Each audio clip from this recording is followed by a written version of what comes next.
because I refuse to not be first. Do we do enough? Well, I never shut up about it. It must have been about 16, 17.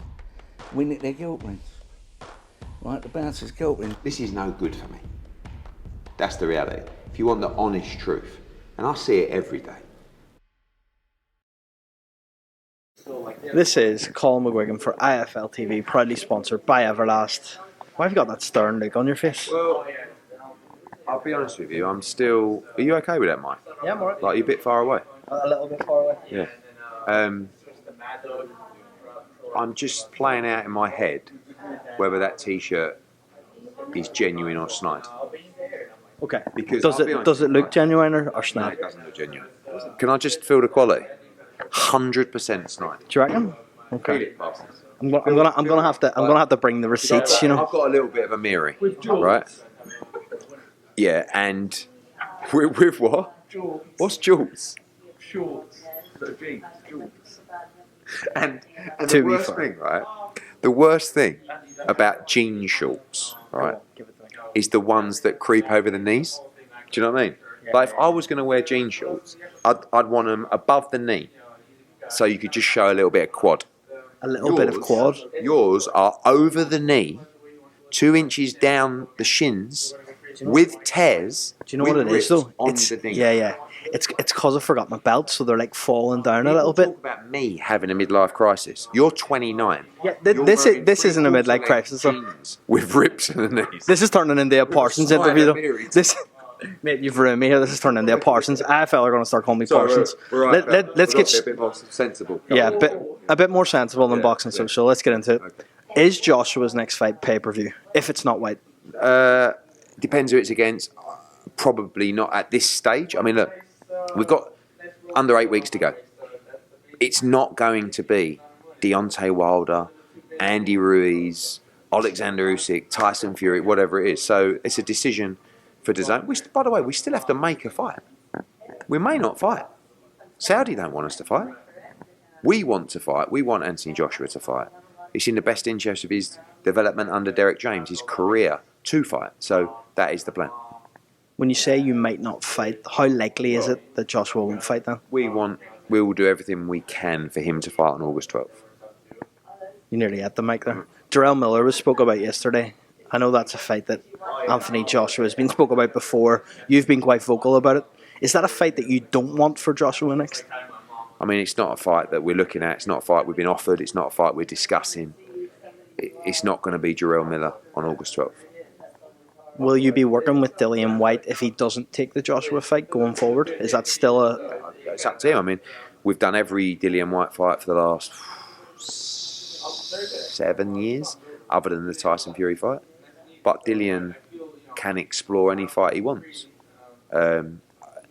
He's not in a difficult situation, but there's a lot of posturing, isn't there? Like, he can't fight Tyson Fury, he can't fight Usyk, he's not going to fight AJ. So we need to make a compelling fight for Dillian White. And he wants a compelling fight, by the way.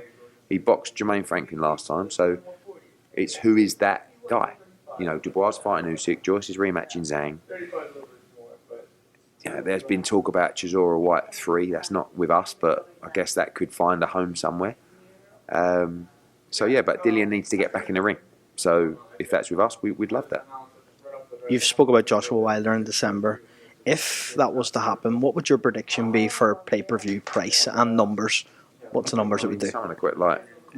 Give me, what do you think? I've not even thought. Do you know what? It's not even been. And by the way, the way the business will work on this show probably wouldn't even be our decision, or we probably wouldn't have any input in it. In all honesty, so that would be probably a question for Saudi Arabia, Skills Challenge, maybe the broadcasters. Again, it depends who's on the show. If Tyson Fury's on the show, is it BT? Is it DAZN? Is it ESPN? Is it? I mean, like, yeah. I mean, that question's more so from your opinion as being experienced in that side of the game. In terms of someone like me who doesn't have a clue what the pay-per-view price would be, what would you reckon roundabout? Because whatever I say is going to. Well, you said it was going to be so. I've no idea. $29.99. There you go. That'd be cheap. Well, would it? Okay, $34.99. No, but again, it's not. I don't set pay-per-view prices. You know, I've never set pay-per-view prices. I get told what the pay-per-view price is going to be. And then they asked me to go out and take the bullets. Tyson Fury video today saying that there's a big announcement coming. What could that possibly be? A fight in general, you know, a September fight. What could it be? Andy Ruiz? A UFC fight? WWE? I've no idea. Honestly, no idea.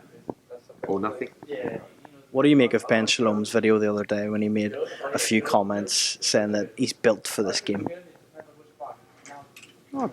He might be built for. I mean, you can't look. He's been doing this at this level for what, a year, 18 months to him. So give him a chance. It's going to be very difficult. Like, he's just, you know, the drama, the aggravation, the abuse.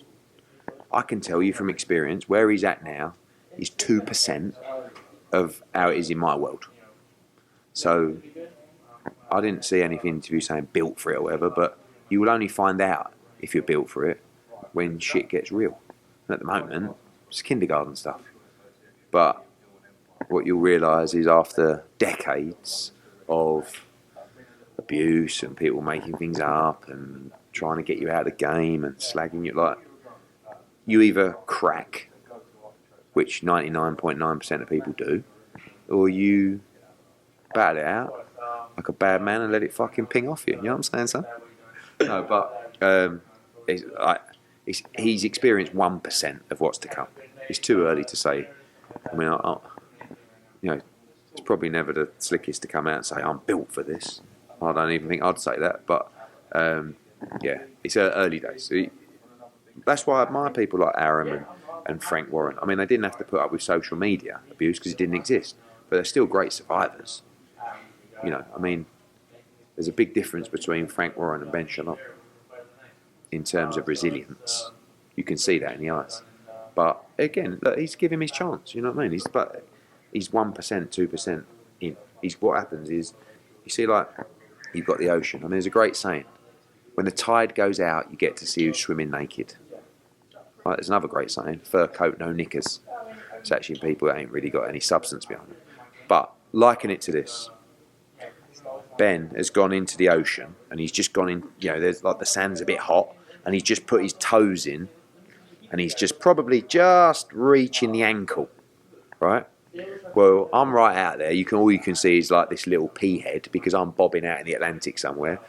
Warren's out there like in the Med, like surfing around. Arum is like, I don't know, he's at the Antarctic somewhere. So that's just where we're at in terms of our development. And that's the best way I can explain it. That is an Eddie Hearn clip in itself. No context, Hearn. Laura's said that I only have one more, so one more question here. Taylor Cameron, you spoke about on Matchroom's YouTube channel yesterday. Is that going to be made to go back to Dublin, or is it on Chantel Cameron's terms? What's the story there?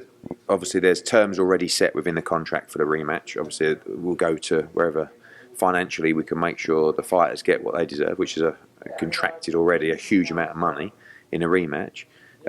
Katie has the option to activate that rematch clause, of which, you know, you can imagine that she's going to, and yeah, that'll be the fight next. So, obviously, as I said yesterday, Chantel Cameron is the A side, you know, and I think Katie wouldn't want it any other way. She's earned that right, and we'll plan out with her team a date for that. Should Katie exercise that clause?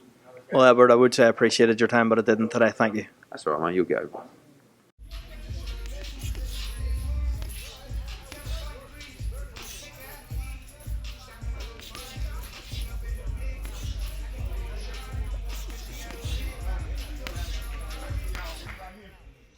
Because I refuse to not be first.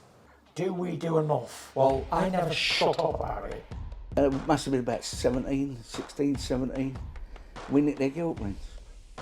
Right, the bouncer's guilt ring. This is no good for me. That's the reality. If you want the honest truth, and I see it every day,